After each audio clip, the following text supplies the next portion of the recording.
오늘 우리에게 주신 하나님의 말씀은 요한복음 12장입니다. 요한복음 12장 12절에서 16절입니다.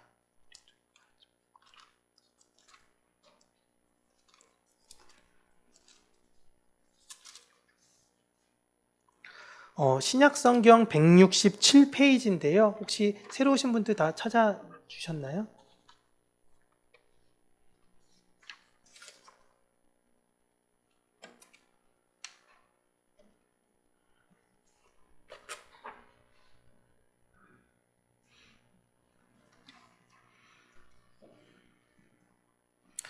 요한복음 12장 12절에서 16절까지입니다.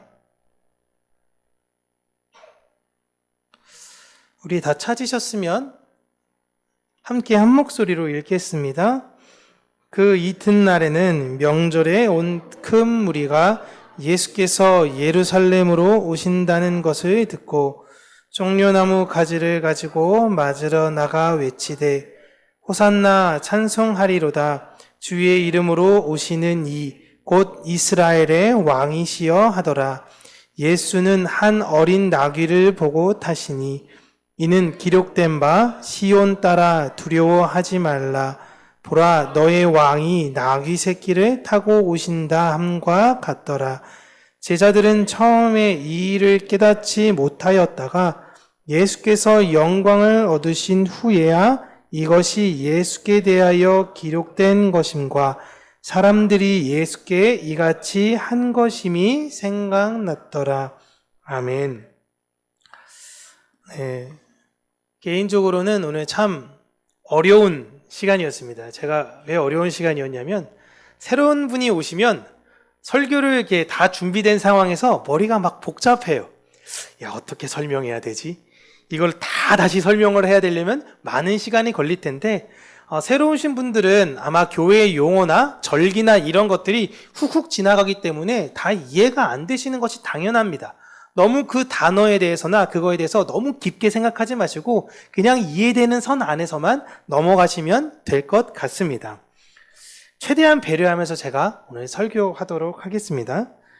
오늘은 예수님께서 십자가를 지시기 전 예루살렘에 입성하실 때에 사람들이 종려나무 가지를 흔들며 호산나를 외치는 것을 기념하는 절기인 종려주일입니다. 여기 보이시는 이 나무가 바로 종려나무예요. 여기서 이렇게 다 뽑아가지고 저 가지를 흔들고 나귀를 타고 예루살렘에 입성하시는 예수님 앞으로 저 나뭇가지를 깔아놓은 그 기념을 하는 날입니다. 그런데 저는 예수님의 죽음과 부활을 교회에서 기념하는 것은 이해가 돼요. 부활절, 예수님께서 돌아가신 날, 예수님께서 태어나신 날, 이런 날을 기념하는 것은 충분히 이해되는데 굳이 예루살렘에 입성하셔서 종려나무를 흔드는 날까지 기념해야 되나? 라는 생각이 들었습니다. 잘 이해가 되지 않았어요. 그날은 사실 크게 중요한 날 같다는 느낌이 들지 않았거든요. 그리고 만약에 그런 의미로 절기를 다 만든다면요, 어떤 주간은 오병이어 주간, 어떤 주간은 병고침이 나은 주간, 이런 주간으로 모든 날을 그냥 다 만들 수 있어요. 그러면 52주를 다 절기로 만들 수 있는 것입니다. 매주 새로운 헌금 봉투가 계속 나가는 거예요. 그죠? 그리고 성탄절도 그 앞에 일주일을 우리가 기념하지는 않지 않습니까? 유독 부활절 일주일만 앞서서 이 종려주일이라는 절기를 교회는 기념한다라는 것입니다. 그런데 이 절기는 그냥 단순히 부활절 일주일 앞서서 있기 때문에 우리가 기념하는 것이 아니라 이 날이 새로운 창조의 시작의 날이기 때문에 우리는 기념하는 것입니다. 이게 정말 중요한 거예요. 새로운 창조의 시작인 날입니다. 여러분, 예수님은 안식일 다음 날에 예수님의 입성하셨습니다. 안식일 이렇게 하는데 안식일의 유대인 개념은 토요일이에요. 안식일 다음 날에, 즉 일요일에 예루살렘에 입성을 하시고 정확히 다음 안식일에 무덤에 묻히고 안식일 다음 날, 이번 주 일요일에 오늘 예루살렘에 들어가시고 다음 주 주일에 부활하셨습니다. 쉽게 이해되시죠? 일요일에 예수님이 일요일에 예루살렘에 입성하시고 일요일에 부활하신 거예요. 넘겨주시겠어요? 그리고 하필이면 유월절이라는 절기를 지키기 위해서 예루살렘에 들어가시는데 왜 이 날이 중요하냐면 유월절은 하나님께서 너희들의 새로운 시작을 알리는 날로 삼아라 라고 정하신 날이기 때문에 그래요. 이 전까지 유대인들은 애굽에서 썼던 달력을 썼습니다. 애굽의 달력대로 살아갔는데 하나님께서 새로운 달력을 주시며 야 이제부터 이 날이 첫 번째 달이야 라고 하는데 그날의 첫 절기가 바로 유월절인 거예요. 출애굽기 12장 2절 보면 이렇게 나와 있습니다. 이 달을 너희에게 달의 시작 곧 해의 첫 달이 되게 하고 라고 나왔어요. 하나님께서 애굽에서 이제부터 너희들의 달력은 애굽의 달력이 아니라 새로운 달력을 줄 거다라는 거예요. 그러니까 새로운 시작을 알리는 절기의 시작이 바로 유월절이라는 것입니다. 우리나라에 한 해를 시작하는 첫 절기가 뭐죠? 설날이죠. 설날이 첫 절기인 것처럼 유대인들에게 첫 시작의 절기가 바로 유월절인 것입니다. 그러니까 예수님은 이스라엘 남성이 이스라엘의 성인 남자라면 예루살렘에 반드시 방문해야 되는 3번의 절기가 있는데 그 3번의 절기 중에서도 하필이면 유월절에 예루살렘으로 나귀 타고 들어가시는 이유는 이스라엘 사람들에게 새로운 날, 이달의 첫 시작, 그 첫 시작의 메시아의 등장을 알리는 것과 같은 것이었어요. 그래서 이제 새로운 나라, 새로운 시작으로 우리 유대가 로마로부터 독립할 수 있겠구나, 진짜 메시아가 오시는구나 라고 사람들이 엄청 기대했습니다. 그런데 이걸 못마땅하게 여겼던 바리새인과 대제사장 무리가 예수님을 거짓 선지자다, 그리고 가짜 메시아다라는 가짜 뉴스를 퍼뜨렸죠. 그때 가짜 뉴스를 퍼뜨렸던 무리들의 계획대로 예수님은 십자가에 달려 죽었습니다. 그러나 그들의 생각에 있어서 그들은 자신의 계획이 성공한 것이라고 생각했어요. 다 맞아 들어간 거 아닙니까? 우리가 계획한 대로 저 예수를 죽였는데 그 예수를 그냥 죽인 것도 아니고 저주의 형틀인 십자가에 죽였다. 우리가 생각했던 계획대로 다 됐다라고 그들은 생각했겠지만 그들의 그런 계획마저도 다 하나님께서 미리 계획하셨다라고 성경엔 기록하고 있습니다. 안타깝게도 그들은 그렇게 쓰임받다 버려졌어요. 여러분 생각해 보세요. 대제사장, 하나님께 예배드리고 섬기는 제사장의 대표인 대제사장이 지금 하나님을 죽인 겁니다. 이걸 여러분 잘 생각하셔야 돼요. 때로 목사가 하나님을 섬긴다고 하면서 하나님을 죽일 수도 있는 거예요. 그런데 성경에서 이야기하듯 가장 안타까운 건 본인은 하나님을 죽이고 있다는 것을 모르는 거예요. 대제사장은 지금 예수를 죽이는 게 하나님 보시기에 의로운 일을 하고 있다, 나는 지금 공의로운 일을 하고 있다라고 생각하고 있는데 지금 그 누구보다도 가장 악한 일을 하고 있는 거예요. 이게 성경에서 이야기하는 가장 큰 비극인 것입니다.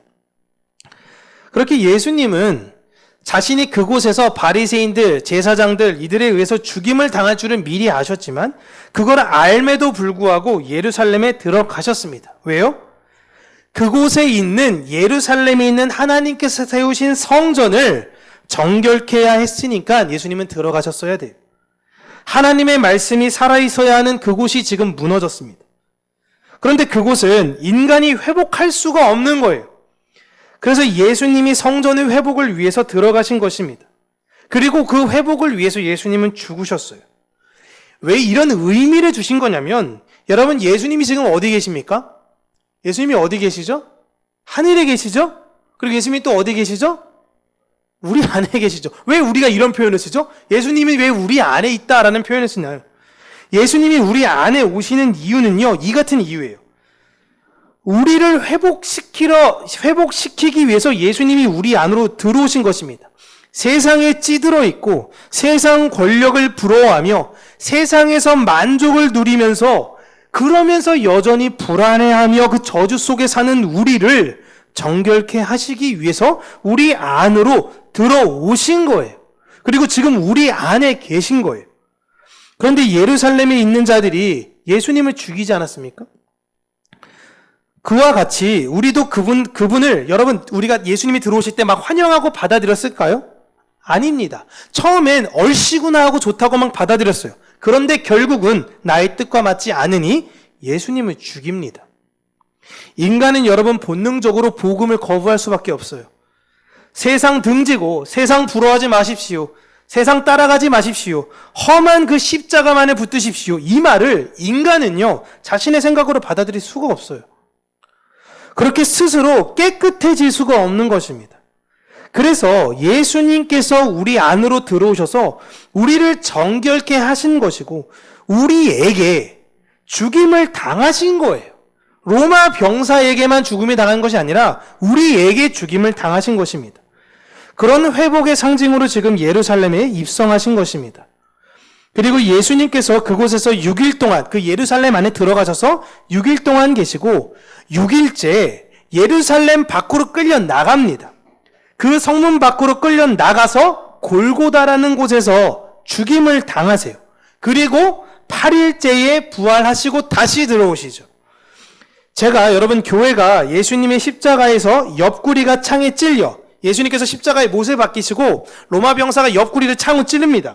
창에 찔릴 때에 물과 피가 거기서 쏟아졌어요.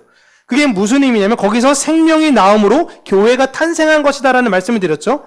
하나님께서 여러분 6일째 창조 6일째 남자와 여자를 창조하셨습니다. 이게 창세기 1장에 나오지 않습니까? 여기서 여자가 하와가 어디에서 창조가 되냐면 그 아담의 옆구리에서 창조가 돼요. 그러니까 6일째 여자가 창조가 되었듯이 예수님의 십자가, 즉 예루살렘의 입성에서 밖에 쫓겨나간 그 6일째에 교회가 탄생한 것입니다. 그러니까 하나님께서 아무런 의미 없이 그냥 성경을 쓴 게 아니라 모든 게 완전한 계획 가운데 이루신 거예요. 그리고 예수님께서 8일째 부활하셨죠? 예수님께서 8일째 부활하셨는데 구약에서 여러분 보시면 구약 성경에 너는 이제부터 하나님의 백성이다 라는 상징으로 할례를 하게 했는데 그 할례를 언제 하게 됐냐면 남자아이가 태어난 지 8일째 되는 날 하라고 하셨어요. 이게 되게 놀라운 거죠. 예수님께서 부활에 지금 몇째 날 하는 것인가요? 8번째 날에 한 거예요. 그리고 너는 이제 새로운 하나님의 언약을 가진 백성이다라는 할례를 8째 날. 할례는 포경수술입니다. 네. 그러니까 이 종려주일은 처음 창조가 아담으로 인해서 완전히 실패했어요. 아담이 선악과를 먹어서 완전히 실패하고 다 망했는데 이것을 두 번째 아담이신 예수님께서 창조의 회복을 알리는 날로 예루살렘에 지금 입성하신 거예요. 야, 내가 새로운 창조를 하러 지금 들어가는 거야. 교회라는 그 존재를 만들기 위해 내가 지금 들어가는 거야 라는 거예요. 여러분 성경은 이 세상에서 하나님의 뜻이 무엇인지를 발견하는 책입니다. 여러분 성경 창세기에 하나님께서 천지를 며칠 동안 만드셨죠? 6일, 7일 막 얘기하는데 이거 가지고 막 과학자들 논쟁거리도 안 되죠. 야 무슨 천지를 어떻게 7일 만에 만들어? 아니 과학도 모르고 무지한 사람들이네 라고 세상에 있는 인문학자들은 교회에 있는 사람들을 손가락질합니다. 여러분 천지 만물을 진짜 7일 만에 만들었다? 만들지 못했다? 물론 이것도 중요하지만 더 중요한 의미는 이 7이라는 의미예요. 왜 하나님께서 7이라는 의미를 두면서 우리에게 알려주시려고 했는가라는 걸 우리는 잘 이해하셔야 된다라는 겁니다. 이런 상징 때문에 그런 거예요. 여러분 하나님께서 세상 하루 만에 다 만드실 수 있습니다. 하나님께서 만드셨다가 피곤해 오늘 자야겠다. 그리고 내일이 다시 만들고 하나님 이러시지 않으셔도 돼요. 하루 만에 다 하실 수 있습니다. 그런데 왜 7일 동안 번거롭게 이렇게 창조하신 것입니까? 이 의미를 하나님의 백성들인 우리들에게 알려주시려고 위해서 그런 거예요. 7일의 창조를 마치고 너희들은 이제 8일에 부활한 삶을 살아야 한다라는 것을 우리에게 알려주시려는 것입니다. 그래서 하나님께서 첫째 날 무엇을 지금 창조하셨죠? 하나님이 어둠 속 가운데서 하나님께서 제일 먼저 창조하신 건 빛입니다. 아무것도 보이지 않는 상황에서 하나님께서 빛을 처음에 창조하신 거예요. 그와 같이 예수님께서 지금 처음으로 그 빛으로 예루살렘에 들어오시는 거예요. 우리 안으로 빛이신 예수님께서 들어오신 것입니다. 그래서 그 빛을 우리가 생명의 빛이라고 이야기해요. 요한이 이걸 다시 한번 설명하죠. 요한복음 1장 9절에서 13절입니다. 참빛 곧 세상에 와서 각 사람에게 비추는 빛이 있었나니 그가 세상에 계셨으며 세상은 그로 말미암아 지은 바 되었을 때 세상이 그를 알지 못하였고 자기 땅에 오매 자기 백성이 영접하지 아니하였으나 영접하는 자 곧 그 이름을 믿는 자들에게는 하나님의 자녀가 되는 권세를 주셨으니 이는 혈통으로나 육정으로나 사람의 뜻으로 나지 아니하고 오직 하나님께로부터 난 자들이니라. 아멘. 예수님께서 자기 땅에 오셨어요. 그 성전으로 들어오셨습니다. 예루살렘 성전으로 들어오셨지만 자기 백성들이 예수님을 영접하지 않았습니다. 아무도 영접하지 않았어요. 분명히 종려주일에는 지금 우리가 좀 전에 요한복음 12장 읽었을 때 종려나무까지 흔들면서 호산나 호산나, 이 만세라는 뜻이거든요. 만세 만세 주의 이름으로 오시는 메시아여 빨리 와서 우리의 나라를 회복시켜 주십시오 라고 그렇게 사람들이 영접했어요. 그런데 6일째 되는 날엔 그렇게 종려나무까지 흔들던 사람들이 뭐라고 외칩니까? 십자가에 못 박으라. 그를 십자가에 못 박으라. 모두가 예수님을 버렸습니다. 그들이 왜 예수님을 그렇게 영접했냐면 예수님은 자신을 부강하게 해줄 거라는 걸 생각해서 영접한 거예요. 그런데 그것이 아니다라고 이야기하니까 바로 버려버린 겁니다. 지금도 그렇게 예수님을 믿으며 따르는 사람들이 너무너무 많아요. 그들은 오늘도 호산나 호산나 하면서 자신에게 복을 가져다 줄 예수님만을 바라며 영접합니다. 만약 그렇지 않다면 그 대상은 십자가에 못 박아라 라는 것입니다. 이게 우리의 옛 모습이었어요.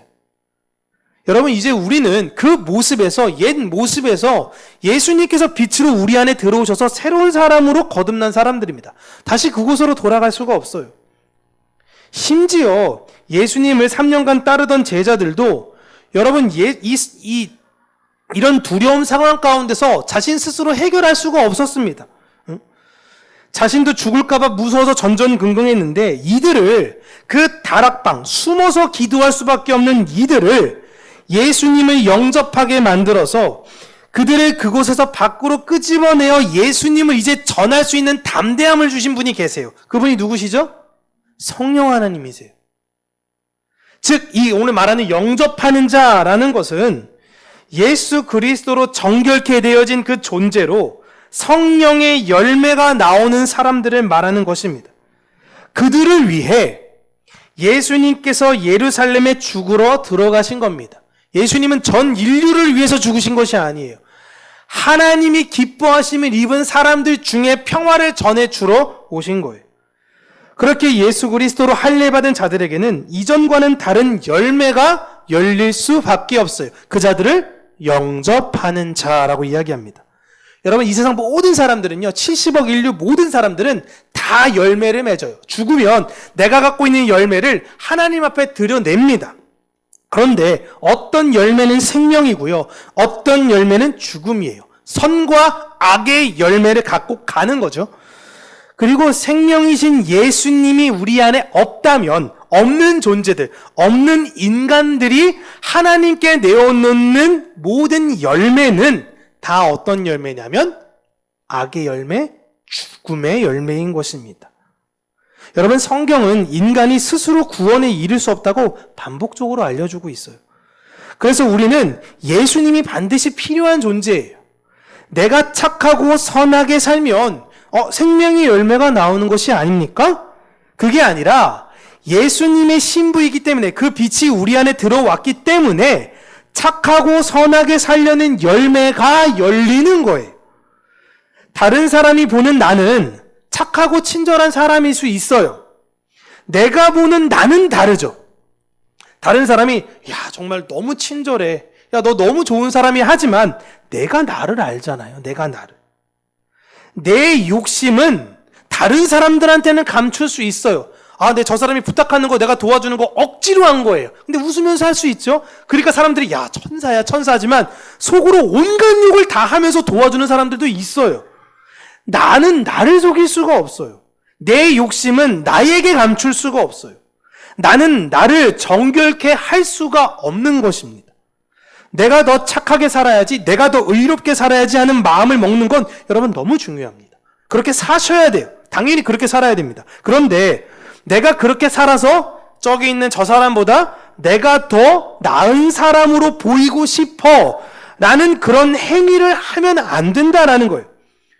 주님께서 나에게는 너는 이렇게 살아야 돼. 너는 나누면서 살아야 돼. 너는 베풀면서 살아야 돼. 네가 좀 더 이해하면 살아야 돼. 라고 내 사랑하는 주님께서 나에게 그렇게 부탁하고 말씀하셨으니까 사는 거예요. 그냥 그렇게 사는 것 자체가 자랑이 아니에요. 그러다 보니까, 그렇게 살다 보니까 점점 주변으로부터 어떤 소리를 들어요? 이렇게 착한 사람이야. 참 사람 좋은 사람이야. 근데 나는 이해가 안 되는 거예요. 내가 왜 착한 사람이지? 내가 왜 좋은 사람이지? 그러니까 나는 주님의 뜻대로 그냥 사는데 주변에서는 나를 그렇게 자꾸 평판을 하는 겁니다. 여러분 마태복음 7장 18절에서 21절 이건 우리가 같이 한번 읽어볼게요. 시작. 좋은 나무가 나쁜 열매를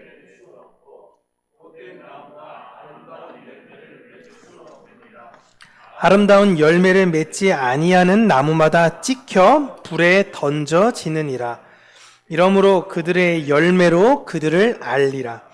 나더러 주여 주여 하는 자마다 다 천국에 들어갈 것이 아니요 다만 하늘에 계신 내 아버지의 뜻대로 행하는 자라야 들어가리라. 아멘. 예수님께서 우리의 옛사람, 즉 잘못된 열매를 맺는 못된 그 나무들을 예수님께서 우리 안에 들어오셨죠? 들어오셔서 그 나무들을 다 뽑아내버리신 거예요. 그래서 우리 안에 황폐한 이 땅, 가시덤불밖에 내올 수 없는 우리의 이 땅을 예수님께서 계속 기경하신 거예요. 계속 기경하시고 그 안에 그냥 거름도 주시고 계속 그래서 우리를 옥토로 만드셔서 거기에 새로운 나무를, 좋은 열매를 맺는 새로운 나무를 심으신 거예요. 그런데 그 사람에게서 내 안에 예수 그리스도가 지금 여전히 지금도 일하시는데, 지금도 내 안에 성령의 열매는 성령님께서 계속 일하시는데 어떻게 나쁜 열매를 맺을 수 있나요? 예수님 믿으면서요. 나 진짜 예수님 믿지. 야, 나 교회에서 내 직분이 뭔지 알아? 내가 교회 생활한 지 40년이야, 50년이야. 그런데 내가 예수님을 그렇게 믿는다고 하고 하나님을 믿는다고 하고 하는데 내가 주변 사람들을 배려하지 않아요. 그리고 오히려 남을 이용하려고 해요. 그리고 내 유익만을 위해서 살아가요. 여러분 말이 안 되는 거 아닙니까? 여러분 제가 여러분에게 이렇게 말씀드리는 건 하나라도 여러분 인생에서 실수하지 마세요. 내가 이렇게 교회 다니는 사람들 다 지켜올 거야. 내가 진짜 실수 하나하나. 이게 아니에요. 실수도 하죠. 잘못할 수도 있어요. 뭐 교회 다니는 사람들은 완전한 사람들입니까? 때로는 화도 내기도 하죠. 예? 승질 나니까 다투기도 해요. 그러나 그 마음 안에 지향점을 잃어버리지 않는다라는 것입니다. 그래, 내가 그러면 안 됐지. 내가 또 이랬네. 하나님, 다시 한번 나에게 용기를 주세요. 하고 또 나아가서 또 다른 사람들을 배려하고 또 그들에게 친절하게 가는 거예요. 그런 방향으로 점점 나아가는 겁니다. 그렇게 시간이 지나다 보니까 내가 나를 볼 때도 한참 5년, 10년 지나다 보니까 과거의 나를 보고 지금의 나를 보니 내가 많이 변했네. 그래도 내가 좀 더 유순한 사람이 됐고 내가 좀 더 마음이 넉넉한 사람이 됐네. 내가 더 담대해졌고 옛날에 조금만 얘기해도 신경질 나고 삐지고 막 이랬는데 이젠 좀 내가 담대해졌네. 친절해졌네. 이런 마음으로 여러분 변화가 이루어져야 되는 거예요. 성경이 진리라면, 하나님께서 살아 계시다면, 그리고 예수 그리스도께서 우리 안에 들어오셔서 여전히 일하신다면 그런 일들이 반드시 일어나야 돼요. 그리고 이건 여러분 나 혼자만의 착각하고 있는 게 아니에요. 그래, 난 옛날보다 좋아졌어. 이 정도면 뭐 괜찮아졌지. 이게 아니라 주변에서 그런 변한 여러분들을 간증해야 되는 거예요. 야, 저 사람 진짜 바뀌었어. 그러니까 새로운 사람들을 볼 때 원래 착한 사람 아니었어. 야, 이게 옛날엔 너 말도 못한다. 이 사람이 어떤 사람이었는지. 이게 구제불능이었어. 근데 진짜 예수 믿고 저렇게 된 거야. 이런 간증들이 넘쳐나야 되는 거예요, 여러분. 여러분, 이번 한 주를 우리가 무슨 주간이라고 부른다고 이야기했죠? 고난 주간입니다. 여러분, 예수님이 이번 주부터 오늘부터 입성하자마자 들어가서 계속 두드려 맞고 그러다가 십자가에 달려 돌아가셨나요? 아닙니다. 십자가 달리기 직전만 고난을 실제적으로는 당했어요. 그런데 왜 우리가 이 한 주를 고난 주간이라고 부르는 거죠? 그 이유는 예수님께서 들어가신 그 첫날, 생명을 주시기 위한 첫날, 나를 위해 그 정결케 하심을 우리가 다시 한번 기억하는 거예요. 그런데 여전히 내 모습을 보니까 어때요? 여전히 부끄러운 거예요. 여전히 내 유익, 내가 갖고 싶은 거, 이것만 움켜쥐려면 사는 이 죄의 모습, 이 나의 모습을 바라보는 기간이기 때문에, 이걸 회개하는 주간이기 때문에 예수님이 고난당한 주간, 이것이 아니라 내가 고난을 당해야 되는 주간인 거예요. 아, 나를 위해서 주님께서 내 죄를 치며 주님께 나아가야 되는 특별 주간이기 때문에 그런 것입니다. 우리는 이번 한 주간 내가 주변에서 지금 어떤 소리를 듣고 있는가를 한번 잘 분석해, 물론 사람들이 잘 대놓고 이야기하지 않죠. 네. 잘 내가 어떤 사람을 듣고 있는가 한번 분석해 보세요. 그리고 내가 진짜로 예수님을 믿고 있다면, 그리고 그분께서 서로 사랑하라 라는 그 마음을 내가 온전히 따르고 있다면, 다른 이들을 오늘 조금 더 이해하려고 애쓰시고요. 다른 사람 조금 더 배려하려고 애쓰시고요. 그 사람이 내가 이렇게 했으면 변화되겠지라는 기대를 하시면 안 돼요. 그건 다음 문제예요. 나는 주님께서 그렇게 하라고 했으니까 하는 거예요. 하는데 제대로 안 받아치면 더 화가 나죠? 그렇지 않습니까? 아닌가요? 저만 그런 사람이 되나요? 이렇게 사람이 예측을 하잖아요. 야, 그래도 내가 이렇게 해줬으면 그래도 좀 이렇게 좀 해줘야지 하는데, 이렇게 했는데 이 사람이 그냥 더 교만하게 막 나를 막 이용하고 이러면 눈이 뒤집히잖아요. 아, 내가 진짜 넌 그렇게 하면 안 돼. 그냥 거기까지 가지 마시고 그냥 조금 더 이해해 주시면 돼요. 조금만 더 배려해 주시면 돼요. 그렇게 애쓰면서, 그것이 지금 이야기하는 게 하늘에 계신 내 아버지 뜻대로 애쓰려는 이번 여러분 한 주가 되셨으면 좋겠어요. 그게 그래서 왜 어떤 기간이에요? 고난 주간이에요. 내가 사랑했는데 나를 욕을 하네? 아, 짜증나. 하지만 기도하고 나아가고 또 사랑. 근데도 똑같이 안 변하네? 그래도 나는 또 기도하며 나아가는 내 자신의 진짜 고난 주간인 거예요. 다시 그렇게 한 주가 되시고요. 그렇게 하루하루 그런 삶으로 우리가 이어져서 점점 주님을 닮아가는, 그런 성숙해져가는 우리 평강교회 저와 여러분 모든 성도님들 되시길 주님의 이름으로 축복합니다. 기도하겠습니다. 참 좋으신 하나님 아버지, 감사합니다. 우리가 오늘도 더 사랑하는 자들로 살게 하시고 주님의 마음을 더 나누며 누리는 자들이 되게 하여 주시기를 간절히 간구하고 소원합니다. 하나님, 우리가 꼭 이런 마음을 먹고 우리가 이렇게 살려고 할 때에 여러 가지 시험을 겪는 경우가 너무나 많고 더 우리 안에 불쾌하고 화나는 일들이 많이 있을 수 있을 텐데, 하나님, 그때마다 우리의 마음을 잘 지켜주시기를 원하고, 우리가 그 마음에 꺾이지 아니하고 다시금 십자가로 나아가는 그런 용기를 주시기를 간절히 간구하고 소원합니다. 날마다 주의 은혜와 사랑 안에서 기쁨이 넘치는 우리 평강교회가 하시고, 서로가 서로를 자랑하며 서로가 서로를 간증하는 그런 교회가 되게 하여 주시옵소서. 예수님 이름으로 기도합니다. 아멘.